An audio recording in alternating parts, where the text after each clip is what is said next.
everyone. I'm Andrei, partner with Accel, the global venture capital firm, and I have the pleasure of being joined on stage by Alex, the founder of Nansen. So thank you all for being here. To begin with, Alex, can you give us a brief overview of what Nansen is all about? Absolutely. It's great to be here. So Nansen's mission is to surface the signal and create winners in the future of finance. And you could say that we do two primary things. We help crypto investors both track their portfolios, discover new assets that are popping up in the Web3 space, and also perform due diligence on them. Overall, you can think of this as the kind of investment companion that we try to be, so that it's easier for people to navigate the jungle that is crypto and Web3. And the second part that we've been doing more and more over the last, say, 18 months is to actually work with crypto teams and enterprises in using data analytics and research for their own goals. So an example there would be working with OpenSea to help them understand their users better, working with the largest exchanges as well to help them understand the flows and how users are using these different exchanges. So basically, we're trying to help the whole industry grow by working very closely with both crypto investors and crypto teams more broadly. Tell us a bit about the founding story of Nansen. How did the idea come about? Yeah, so first of all, we are three co-founders. My background is in data science and AI, actually, which is becoming very popular again now recently. And my two co-founders as well have a background in data and software engineering. And so we're very data native. I was working with the two of them separately in past companies. And we really felt that there wasn't really any good analytics products that looked at blockchain analytics for crypto investors. You had some really good on-chain analytics tools for more compliance and anti-money laundering purposes. But back in 2019, when we started building Nansen, there was a big gap in trying to understand what's happening on-chain in real time for crypto investors. And so the other insight we had was there's a key data challenge in trying to label all the different addresses that are active on-chain. And so it's not enough to just know that address ABC is sending $100 million to address 123. You need to actually understand what these different addresses are in order for the information to be actionable. And so we set out to effectively build the most extensive database of wallet labels. That was the initial kind of idea we had for Nansen. And then we quickly realized that it's not enough to just have this kind of API layer that tags addresses. You need to have the actual analytics that goes with it. And so early 2020, we launched our product. It was actually 1 month after COVID started. And as you know, DeFi summer kicked off that summer in 2020. And a lot of investors started using our product because suddenly you could see what was going on chain. Many people said that they felt that before they had Nansen, they were blind, but now they could see. And so we had an incredible run from there. The next year, we added NFT features, which also gave us a massive growth. And then, of course, 2022 was more challenging for the whole crypto industry, which is when we started focusing more on the B2B side of things. But yeah, we're three very data native crypto enthusiasts, and that's why we started Nansen. And a common fallacy is that blockchain data is all public, so everyone can access it.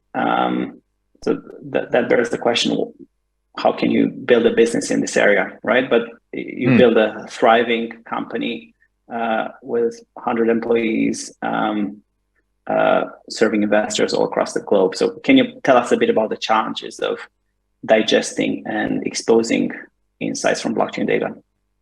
Yeah, absolutely. So I think you're right. It is a fallacy in the sense that it's actually not enough to only have the public data that you get on chain. You also need to attribute or label the different addresses. If you want to understand, say, exchange flows, like money flowing in and out of, say, FTX when that was happening last year when the big collapse was, or exchange flows in and out of Binance to when people are worried that maybe the same thing is going to happen with Binance. you need to actually have millions of addresses labeled up and attributed to those different entities. Without that, the analytics is maybe only 5 or 10% as valuable and useful. So that's the first part, right? You have to create that kind of proprietary layer of entity information and behavioral information that basically is address attribution. But there's also the element of blockchain data is increasingly becoming difficult to just ingest and keep track of as the world moves towards a multi-chain world and also a multi-layered world, right? You need to keep track of chains that have a much higher throughput, which means you have to have scalable data systems and so on. And to some extent, I always find it interesting that few people doubt the value of a product like Google and think about, hey, websites are all public domain information, right?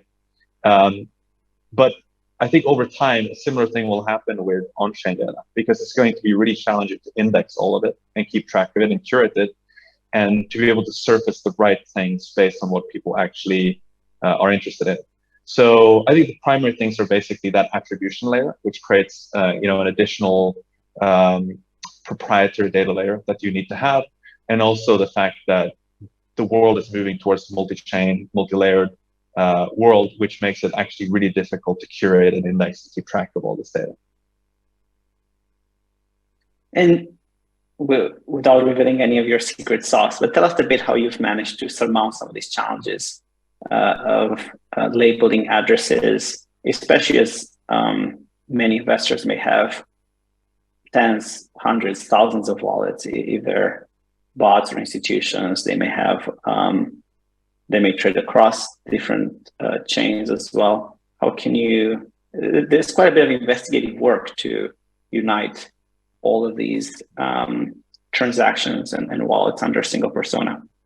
Yeah, so it's interesting that you said that without revealing your secret sauce. I think that in a way, the good news and the bad news is that there is no silver bullet.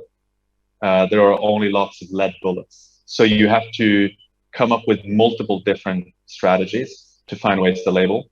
And when you think about how to label funds, that can literally be, as manual as reading press releases of fundraising rounds and then triangulating from that information back on chain and seeing how the tokens have been distributed.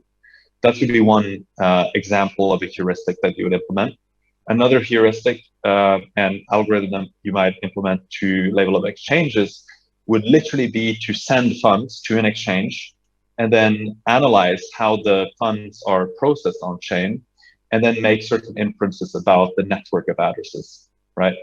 And so the interesting thing is if you keep doing this, at some point you kind of hit an escape velocity where you've labeled so much of the chain that it becomes a lot easier to continue labeling new wallets. And that makes it quite hard for others who are entering the space kind of with a blank slate, trying to do the same thing. And so in that sense, I always think that Nansen has a pretty unique value proposition in that we not only have probably the world's most extensive set of labels for the blockchains that we support, but we also are the best at keeping up with the new labels, the new addresses that are constantly popping up because we can make use of the ones we've already labeled. So we're talking about 250 million plus addresses that we label up.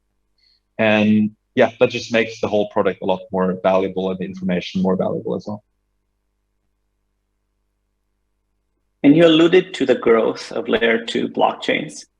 What does that mean for investors and specifically for Nansen as you think about your offering? Yeah, so I think for, first of all, it's interesting to think about how this is going to play out because a part of the scaling roadmap for Ethereum in particular is to precisely have layer 2s where you kind of offload a lot of the throughput of transactions to other layer 2 solutions so that you don't have to have everything be congested on Ethereum, the layer 1 chain. And so investors, I think, need to, first of all, pay attention to what are the layer 2 solutions that are coming out. And there are different types of layer 2s coming out. You have zero knowledge based layer twos, you have optimistic rollup based layer twos, and so on. And so, being aware of those different alternatives and also being mindful that there's a good chance it's not going to be one layer two that dominates, but you might actually have multiple different layer twos that are going to coexist for a long time with different trade-offs and different pros and cons, basically. And then I think for us, it means, it's not enough to, like, if you think about the kind of humble beginnings of Nansen, we were very, very focused on only doing Ethereum super well, even if there were other chains out there. We even ignored Bitcoin for a long time. We didn't have enough resources to spend time on it. So we were super focused on Ethereum. But even if you were focused exclusively on the Ethereum ecosystem, as a data provider, as an analytics product, you have to build in some kind of support for these different layer twos. And the thing is, you don't know exactly which layer twos will take off either. So it's almost like you might have to be prepared to add support for multiple different layer twos, and then either deprioritize some of these integrations or the maintenance of some of these chains and double down on a few other ones. But I think it's going to be really interesting to see how the dynamics play out, and if there will be just a small handful of layer twos that take off, or if you're going to have a larger set of layer two chains that people are going to have to somehow traverse and use in their day-to-day investing and usage of blockchains. And you alluded to the advancements in zero knowledge technology. What does that mean for Nansen, right? Because you also have the possibility of more transactions to become anonymous, potentially harder to track.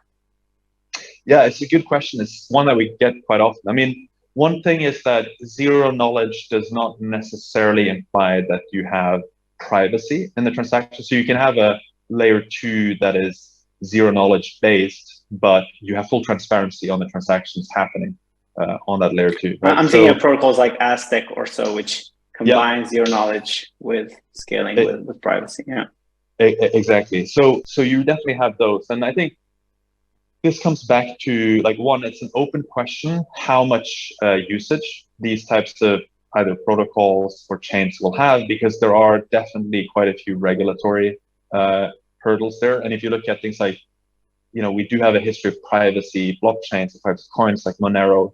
They've always been quite niche. And in my experience, I think privacy advocates tend to be very vocal. But if you look at the actual adoption and usage of some of these privacy chains and protocols, even Tornado Cash had less than 30,000 users ever, even if it was super well known. It's an open question how much adoption these protocols will get, and layer twos.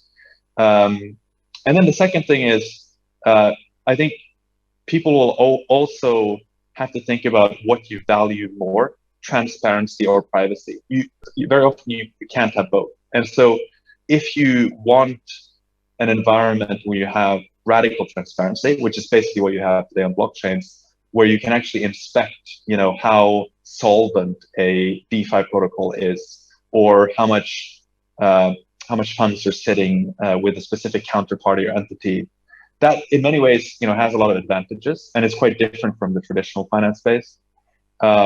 You might have to give up some of those transparency benefits if you're going for full privacy, right? So that's the other thing. And then I think the last thing I'd say is, from a data perspective, we'll probably be mostly focused on the more transparent protocols and chains, because naturally that's where you can get more of the information. But even in some of the more privacy-oriented protocols and chains, I can imagine that, if there is a way to make it possible to make these chains more transparent somehow, then it might make sense for us to invest time into it. And we're probably, one of the best positioned companies to succeed at doing that, given our experience ingesting data, attributing labels, addresses, and so on in the past. So, but there are a lot of open questions surrounding privacy and ZK-based protocols and chains. You recently launched Nansen Query, which I think is probably the most exciting institutional offering for blockchain analytics on the market. Can you tell us a bit more about it? Yeah, absolutely. So what we saw with Nansen Query, like one way to think about this is, think about how Amazon built. Now, I'm going to be not going to be as pretentious as to say that Nansen is like Amazon, but there is a bit of an analogy here, which is that Amazon started out as an e-commerce player, technology, internet company. They realized that their infrastructure was so good that maybe they can actually offer this infrastructure to other companies through Amazon Web Services. And I think of Nansen Query as somewhat analogous, where we have a really good data platform that powers Nansen, the analytics product. And it would be amazing if we could empower other crypto teams and also other enterprises and so on to make use of that data infrastructure in their work. And the solutions that we saw out there that were focused on programmatic access to on-chain data were often not really focused on sort of enterprise grade, production ready solutions. And that's where we decided to play, where basically what we offer with Nansen Query is data sets that are unique and you can't get anywhere else. So we make use of a lot of the labels that we have to generate other aggregated data sets and so on. We have the broadest coverage with regards to which chains you want to support. Many of our customers don't only want to look at Ethereum, they want to look at Solana, Avalanche, Ronin, and lots of other chains. And we have a really broad coverage of different chains. They wanted to have super performant queries because they didn't want to have their analysts kind of just sitting around waiting for queries to take minutes to complete. And we use basically the best-in-class infrastructure on the back end, which scales super well, and we can scan an insane amount of data very fast.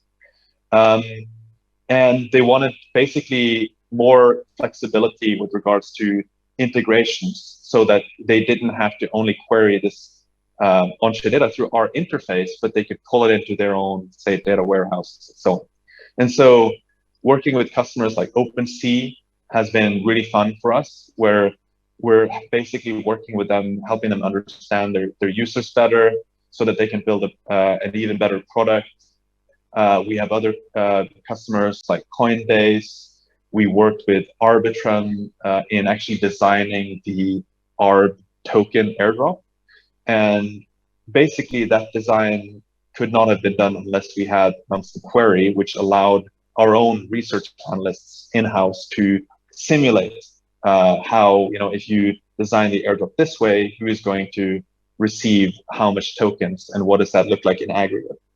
So it's basically, you can think of this as, instead of you hiring a massive team or, let's say you do have a data team already, but you might not have the budget to hire another 4 data engineers to ingest all these different chains. It's actually much more cost effective to just come to us and have Nansen Query power your internal data warehouse. And so, it's actually been really fun working with lots of great crypto teams and enterprise customers like Google as well as one of our customers on Nansen Query. And I think together with, I haven't mentioned that yet, but we're also launching Nansen V2 later this year on the more kind of crypto retail side of things. But these two products, Nansen V2 and Nansen Query, I'm extremely excited about those two, and I think they complement each other super well in many ways. So a big part of your mission is to make blockchain data accessible. And that means serving a variety of stakeholders, from retail investors to traders to NFT collectors to now institutions. And you have a portfolio of products, as you mentioned, the retail viewer, the portfolio tracker, now Query. How are you designing your organization to serve all these users effectively, to build products in the right way, and to make sure you stay true to each of your big fans who may have a variety of sizes and interests when it comes to trading crypto? Yeah, it's a great question. It's interesting because I often think back to like the early days of Nansen. One of the things that we did super well early on. And I think in the last year or so, we might have lost a little bit touch with that. Is we were really good at basically building in public, staying super close to our customers, and then iterating fast and having people with a lot of ownership end to end. And so I think as we've grown, we have basically, in some ways, we struggle a little bit in trying to maintain that high level of output. You have the kind of infamous man hour, I think it's called. Basically, like if you just throw another engineer at a problem, you expect it to just get done in a fast amount of time. In practice, that doesn't really work, right? So if we think forward now, what I would like for us to do in terms of an organizational design is to basically give people more space and give them more ownership end to end. And so I'm thinking in many ways like how we can just make things simpler, right? And overall, it should mirror these two product bets that I mentioned. V2 is a key thing where you are building effectively the information super app for crypto investors, and you want to make sure that they can do that end to end, not depending on a bunch of different other teams that are further down in the stack. And then you have this other more B2B oriented division. So if I simplify things, I would say those are the two main pillars that we have. They mirror the V2 and the query bets that we're making. And there's no secret we're going through a slowdown right now. And for veterans of crypto like yourself, I'm sure you have the stomach to navigate many bear markets. But I'm curious how you're going through this time. Any thoughts you may have on how this may play out, and in general, how are you taking the company through a potential slowdown that may last a year, 2 years, or longer? Yeah, I mean, one of the main reasons why we wanted to start Nansen Query now and focus more on the B2B segment was precisely because we knew that crypto goes through cycles, and when we started Nansen, we were very much exposed to crypto retail investors as the main kind of core user segment that we had. But also, if we would go into bear market, we also knew that that is a user segment that either might just, in many cases, take a break. They might have smaller portfolios, which gives them lower purchasing power and so on. And so we actually started the B2B side of our business with this in mind, that we would be able to create more of a robust revenue base. We would be able to get customers that we can build really deep and long-term relationships with, and also that we could over time, upsell and grow with. And for us, frankly, that bet has worked in the sense that 2/3 of our revenues are now B2B.